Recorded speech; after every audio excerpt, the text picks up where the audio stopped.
സംസ്ഥാനത്ത് അടുത്ത 4 ദിവസം ഒറ്റപ്പെട്ട ശക്തമായ മഴയ്ക്ക് സാധ്യത. വിവിധ ജില്ലകളിൽ യെല്ലോ അലർട്ട് പ്രഖ്യാപിച്ചിട്ടുണ്ട്. ഇന്ന് കണ്ണൂർ, കാസർഗോഡ് ജില്ലകളിലും വരും ദിവസങ്ങളിൽ മറ്റ് വിവിധ ജില്ലകളിലും ജാഗ്രതാ നിർദ്ദേശം നൽകിയിട്ടുണ്ട്. ഇടിമിന്നലിനും ശക്തമായ കാറ്റിനും സാധ്യതയുള്ളതിനാൽ ജാഗ്രത പാലിക്കണമെന്ന് കാലാവസ്ഥാ വകുപ്പ് അറിയിച്ചു. സ്വാന്തന സാജു നൽകും വിശദാംശങ്ങൾ. സ്വാന്തന, ഗുഡ് മോർണിംഗ്. അപ്പോൾ വീണ്ടും മഴ കനക്കുകയാണ്. എന്തൊക്കെയാണ് ജാഗ്രതാ നിർദ്ദേശങ്ങൾ നൽകിയിരിക്കുന്നത്?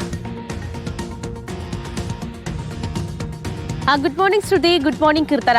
ഈ കാലാവസ്ഥാ വകുപ്പിന്റെ ഏറ്റവും ഒടുവിലായി പുറത്തുവരുന്ന അലേർട്ടുകൾ പ്രകാരം വരുന്ന 4 ദിവസത്തേക്ക് കൂടി സംസ്ഥാനത്ത് മഴയുണ്ടാകും. അത് ഒറ്റപ്പെട്ട ശക്തമായ മഴയ്ക്കുള്ള സാധ്യതയുണ്ട് എന്നാണ് കാലാവസ്ഥാ വകുപ്പ് അറിയിച്ചിരിക്കുന്നത്. മുൻകരുതലിന്റെ ഭാഗമായി തന്നെ വിവിധ ജില്ലകളിൽ മഴ മുന്നറിയിപ്പുകളും പ്രഖ്യാപിച്ചിട്ടുണ്ട്. ഈ വരുന്ന 4 ദിവസത്തേക്ക് യെല്ലോ അലേർട്ടുകൾ തന്നെയാണ് പ്രഖ്യാപിച്ചിരിക്കുന്നത്.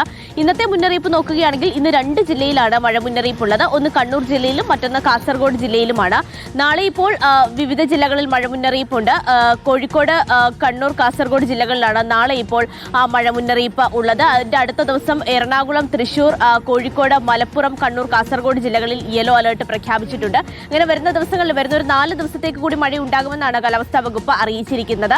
ശക്തമായ കാറ്റ്, ഏതാണ്ട് 30 മുതൽ 40 കിലോമീറ്റർ വരെ വേഗത്തിൽ കാറ്റ് വീശാനും അതുപോലെ തന്നെ ഇടിമിന്നലിനുള്ള സാധ്യതയുണ്ട് എന്നുകൂടി മുന്നറിയിപ്പുണ്ട്. പക്ഷേ ഈ മഴ എന്ന് പറയുമ്പോൾ നമ്മളിപ്പോൾ സ്വാഭാവികമായും മഴ കാത്തിരിക്കുന്നത് ഈ ഡാമുകളിലെ അടക്കം വെള്ളം കൂടാനാണ്. കാരണം വൈദ്യുതി പ്രതിസന്ധി വലിയ രീതിയിൽ തന്നെ സംസ്ഥാനത്ത് നിലനിൽക്കുന്നുണ്ട്. അപ്പോൾ അതൊന്ന് മറികടക്കണമെങ്കിൽ വലിയ മഴ ഉണ്ടാകണം. അതുപോലെ തന്നെ ഡാമിലെ അടക്കം ജലനിരപ്പ് ഉയരുകയും വേണം. പക്ഷേ ആ ഡാമിലേക്ക് ജലനിരപ്പ് ഉയരാൻ തക്കതായ ഒരു മഴ ലഭിക്കാൻ സാധ്യത ഇല്ല എന്നുകൂടിയാണ് കാലാവസ്ഥാ വകുപ്പ് അറിയിച്ചിരിക്കുന്നത്. പ്രത്യേകിച്ച് ഈ വടക്കൻ ജില്ലകളിലാണ് കൂടുതൽ മഴ ലഭിക്കുന്നത്. അതും ഒറ്റപ്പെട്ട ശക്തമായ മഴയ്ക്കുള്ള സാധ്യത മാത്രമാണ് നിലവിലുള്ളത്. അപ്പോൾ എന്തായാലും വലിയ ഒരു മഴ ഉണ്ടാകില്ല. ഡാമുകളിലെ വെള്ളമൊന്നും അങ്ങനെ അങ്ങ് ഉയരാൻ സാധ്യതയില്ല. പക്ഷേ എന്തായാലും ചെറിയ മഴയുണ്ടാകും. ഒറ്റപ്പെട്ട ഇടങ്ങളിൽ ശക്തമായ മഴയുണ്ടാകും എന്ന് തന്നെയാണ് ഇപ്പോൾ കാലാവസ്ഥാ വകുപ്പും വ്യക്തമാക്കിയിരിക്കുന്നത്.